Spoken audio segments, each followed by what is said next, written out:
Welcome to Shadow of Truth, and today is Monday, July the 25th, 2016, and your hosts are Dave Kranzler from InvestmentResearchDynamics.com and Rory Hall from thedailycoin.org, and this is our bi-weekly market update, and we certainly appreciate everybody being here. I hate to talk about presidential campaign, but I thought maybe it's hard to not take a big swing at what just happened with the DNC. No, we should. I think we're doing our audience a great disservice by avoiding it. Yeah, and I think it needs to be mentioned. And apparently there was some turmoil. I guess it was either last night or today. The outgoing chairman addressed the Florida delegates, and they booed her off the stage. Well, they should have. She's just as criminal as the rest of them. Right. So, should we get started? I thought we were started. I guess we are started. I guess just to sort of recap for the listeners, WikiLeaks dropped a bunch of emails. I think it was Friday or Saturday. Yep. And it detailed how the Democratic National Committee conspired to smear Bernie Sanders. They were doing it in collusion with the mainstream media, which shouldn't surprise anyone. And apparently they also were behind the protests and the violence that was outbreaking at Trump rallies. Which seemed to be pretty apparent as well. And the question that I have, Dave, is why didn't WikiLeaks do this same drop when this same campaign was against Ron Paul back in 2012? Because it was very obvious the mainstream media was either ignoring him or making him to be out as somebody that's irrelevant, just exactly like they've done Trump. He's had the same just about a media blackout. And wasn't Julian Assange on the run back then? Wasn't he being falsely accused of being a pedophile and a rapist? Well, more than likely, but he was still dropping files. Yeah, well, a good friend of mine, my guess is WikiLeaks probably doesn't want us to be seen as being, biased one way or the other. Look at this already. Already the Democrats have painted the story in the media that it was the Russians who hacked the DNC, right, and that it was the Russians dropping the emails. So that WikiLeaks isn't even mentioned. Julian Assange isn't even mentioned in the mainstream media. They're trying to pin it on the Russians because everyone's afraid of the Russians. Ooh, the big bad Russians. Russia's putting missiles all around our borders the way the U.S., NATO is putting missiles all around Russia's borders. Not. Essentially, if Russia was putting missiles in Canada aimed at us, that's exactly what the U.S. is doing to Russia over in Eastern Europe. So it's like, I don't really care what, when or what or why WikiLeaks was doing it historically. A good friend of mine pointed out, and I didn't even think about this until he pointed it out, Hillary Clinton was the Secretary of State when all this dirt was thrown at Julian Assange and when they were trying to go after him because she was running in fear. She knew he had her emails. She was trying to put him away for good, and now he's going to get his revenge. And I don't think it's because he supports Trump. I think it's because he's like, this Hillary Clinton is probably the worst human being in the history of the earth. And that's what's going on. And and I know my buddy's right about this because he also said, watch this. He's going to start dropping this stuff right before the Democratic convention. And lo and behold, and look what came out already. The Democrats are in collusion with the media, the mainstream media, which shouldn't surprise anyone. They're trying to smear Trump. They smeared Bernie Sanders. And the media, in collusion with Hillary Clinton, is trying to win her the presidency. And, it's backfiring on them so far badly. Real bad. Yeah. Thank goodness. And it was interesting because I got fired up about this because I have a good friend of mine and we chat almost every morning. and early in the morning, and I started getting fired up about this because what just blows me away is the leniency that Hillary Clinton supporters give her. And I've had a lot of conversations with bright people, and they're the ones who are going to vote for Hillary Clinton fall in two camps. It's either they realize she's corrupt, but they're not going to vote. They would never vote for Republican, and for whatever reason, they hate Trump.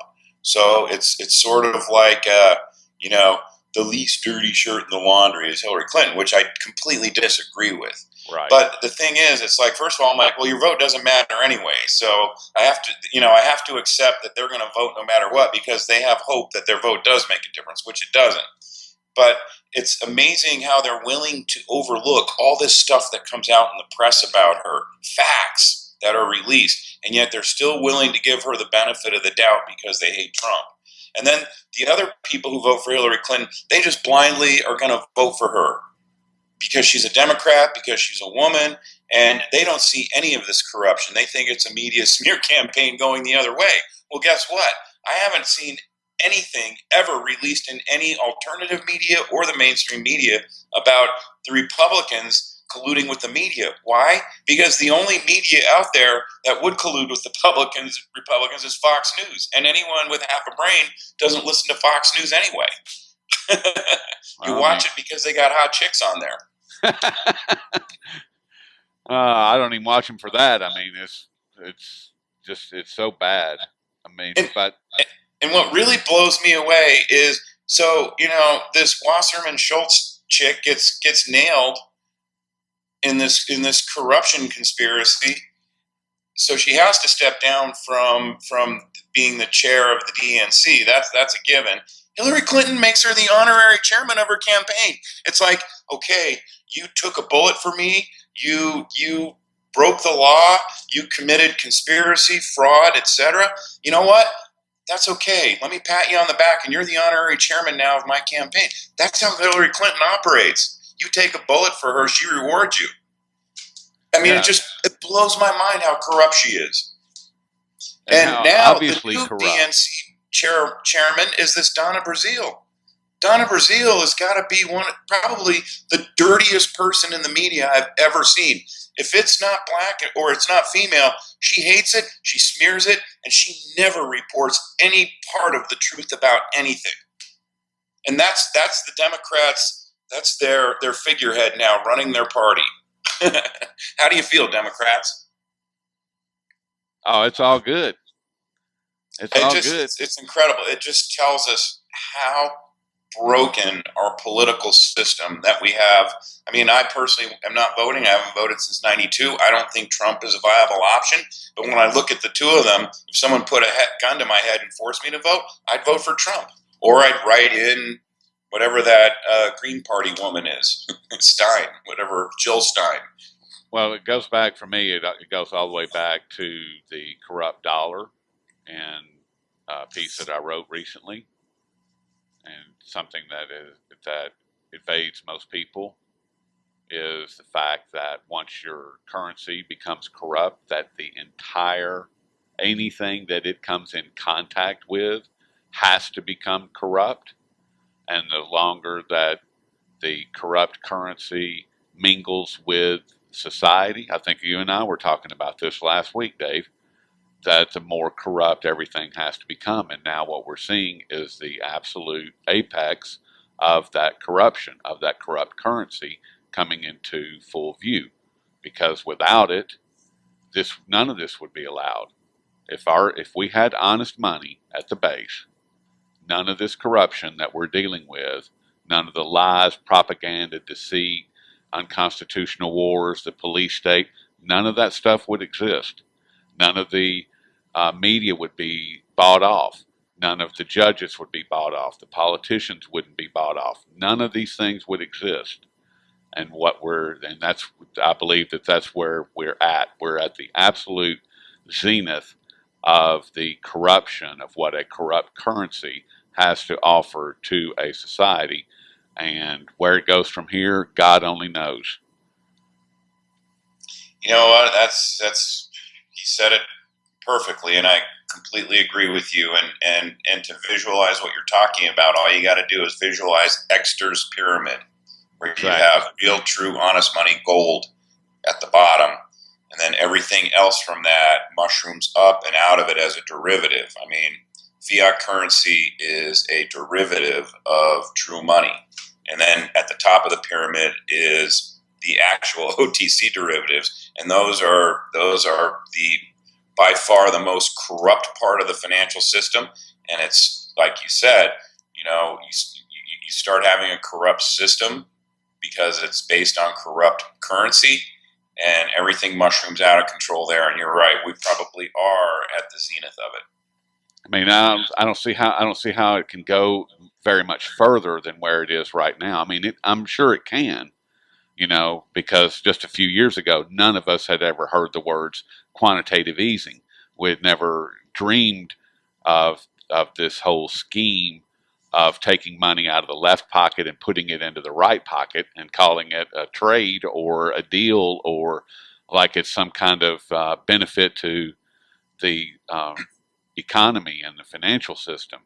But it happened. So there are things that are beyond our imagination that these guys can come up with and call them the truth, when in fact they're nothing but lies and more corruption. So where it goes from here, I don't know. I mean, but as far as the depths and the breadth of the corruption, my God, how can it get very much worse? I just don't know. I mean, you've got a woman that is running right now that will take the stage tonight and accept the nomination for presidency for her party, and the woman has committed acts of treason. There is a direct line of 4 people that we can say with confidence, anyone who has a brain, that there are 4 people that are dead as a direct consequence of her actions. She was in charge of these people's lives. They are now dead. And she is now running for president of the United States. I don't see how it could get much more corrupt than that. I really don't. Yes, and actually I just want to circle back really quickly because you mentioned the word quantitative easing and corruption. And quantitative easing in and of itself is a corrupted term for money printing. Well, there you have it. But you're right. I mean, and honestly, the more I observe of her, and the more that comes out about how she operates, I seriously think she is probably the most corrupted and evil person in the history of mankind. I truly believe that. I honestly think if she had a choice, if someone said, "Okay, you're president, but the one contingency is you have to kill your firstborn," I think she would kill her firstborn. I seriously think she would. That's how badly she wants that office. And that should tell you right there that something is terribly flawed if someone has to do the things, say the things, and be the person that she has become to hold a particular so-called public service office. How corrupt is that seat? That seat has to be beyond anything that we can even think of as far as the depths of corruption that are associated with that particular seat. Otherwise, it would just be regular people that are running for that seat, and not these people that are deeply flawed, deeply corrupt, and just I don't even have any words to describe it. I really don't. Well, I mean, think about what that seat gives the people who actually control the person who occupies the seat. I mean, now executive orders are essentially a totalitarian tool. Presidents can get around the entire constitutional lawmaking process by signing executive orders. And everyone gives Obama a free pass on this. But in 2008, I remember specifically in those debates with McCain, he said, "I am going to undo the executive orders that Bush signed, and I'm going to do away with executive orders. Well, guess what? Obama not only didn't undo the executive orders that Bush signed, especially with regard to our privacy, he signed more executive orders, making the Bush executive orders even more onerous on our rights. And I don't know in terms of the outright number of executive orders signed, but Obama's been probably, if not the most prolific executive order signer, the second most prolific after Bush.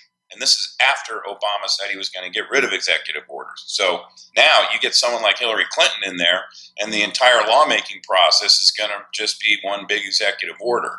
So people who can control Hillary Clinton, and we know they're out there, guys like Soros, Warren Buffett, they're going to be dictators. They're going to have rule of man over this country. And so, and that's why she exists. And you're right. It ties into the fact that our system has just become completely corrupted. There's nothing not corrupt about our political system. Nothing. Not one aspect, not at state, local, or federal level. And I've long said that. I mean, they all have to go. They all have to go, and we really need to just start all over with a whole new batch of representatives from the ground up, and there's no way. And I hate to say it, Dave, but you're right. I mean, until there is revolution, nothing is going to change. It's not. And we're a long way away from revolution. Long way. Yeah, we're a long way away from that. I mean, I just don't see how we can get these, because they're like ticks. I mean, they are deep-seated ticks that you've got to get in there and dig out, and there's a bunch of them. I think there would have to be. I think the only way that you could have a revolution now is to have a bona fide military coup from the inside, and I just don't see that happening. I think we're going to end up in World War III before a coup were ever to occur from the inside in this country.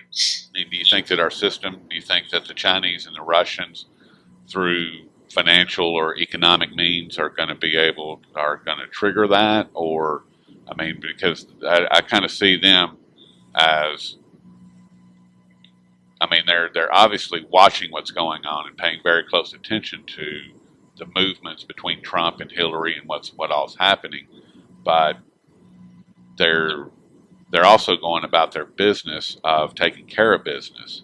And do you think that they're just going to do that, just continue to do that until the ICBM start flying in their direction, or do you think that they'll come back at it? Well, I think we're getting to a point now where the U.S. is trying to impose military imperialism on both countries. And at some point, both of those countries are going to flex their muscles and say no mas. I mean, we're over there with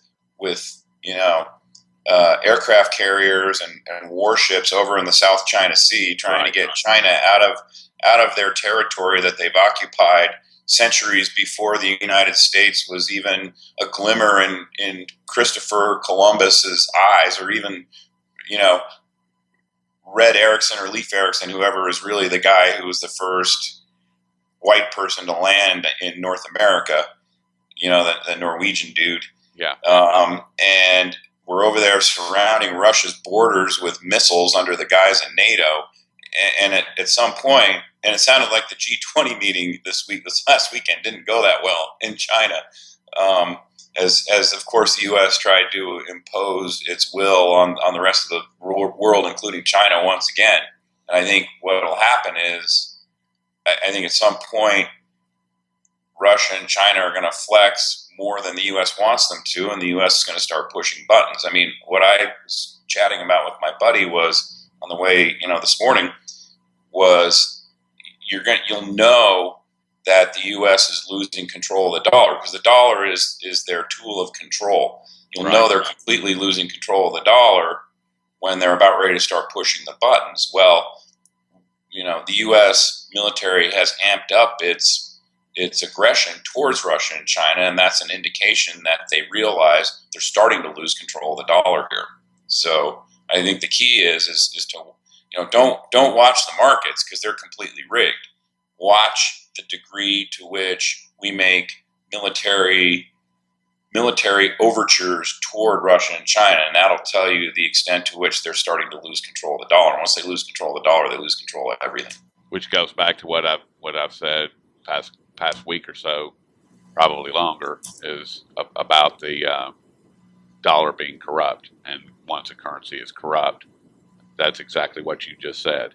This corrupt mechanism that they have, that they use as a tool, once they start losing control of that tool, all bets are off. That's right. So it's interesting times that we live in, my friend. Very, very interesting times. That's right. I did want to kind of get in a little bit of a discussion about the precious metals here. Just to keep this segment short, I just want to say, just buy a little bit every time they try and hit it. I mean, we're in a seasonally weak period of the year for precious metals. Historically, on average, precious metals go down in price between mid-July and mid-August, and it's pure paper manipulation. Tomorrow is options expiry for the August gold contract. Ironically, you'll probably see a lot of fear porn out there about options expiry and how they're going to try and take gold below 1,300.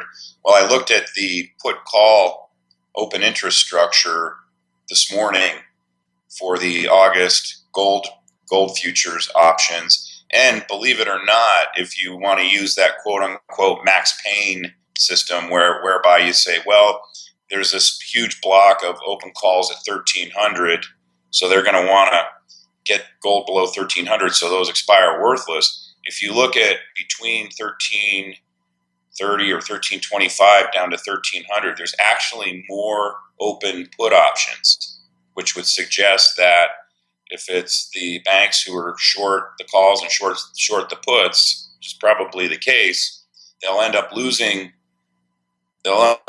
money on the trade if they push gold below 1,300. So I would probably be looking for gold to close probably right around where it is now, possibly a little bit lower tomorrow. They may try and hit it really quickly, buy that dip because it's going to bounce right back. I mean, they may try and hit it tomorrow morning really quickly, especially when the COMEX opens. They may try to smack it, but we're going higher from here. It's just a matter of biding time through this seasonal period here. So somewhere around 8:30 a.m. Central or Eastern time tomorrow. Be on the lookout for a nice hair-raising smack. Yeah. Yeah, and then. But it's in their interest to keep gold well above 1,300 when the COMEX floor trading closes tomorrow, which is, I believe, that's when the options stop trading. Okay. All right. So the next just over 24 hours or just under 24 hours going to be very interesting. Yes. So keep an eye out, folks. Completely wrong here. We may just, wander sideways, within a band of $5 or $10 from here. Who knows? Well, if we're on the lookout, then we'll be on the lookout. You know what I mean? I hear that. And it won't matter if, be like, okay, I'm not able to get it this time. Get it next time. That's right. Well, all right, Dave. Well, I think that's quite a bit for everybody to chew on there for a minute. And God willing, and the creek don't rise, we'll pick it up on Thursday. I hope that creek don't rise. Sounds like west of Colorado, all the creeks are drying up. Well, maybe it should rise then. Well, you have a great afternoon, Dave, and I guess we'll pick it up on Thursday and see where we stand. Sounds good. I'm looking forward to it. All right, buddy.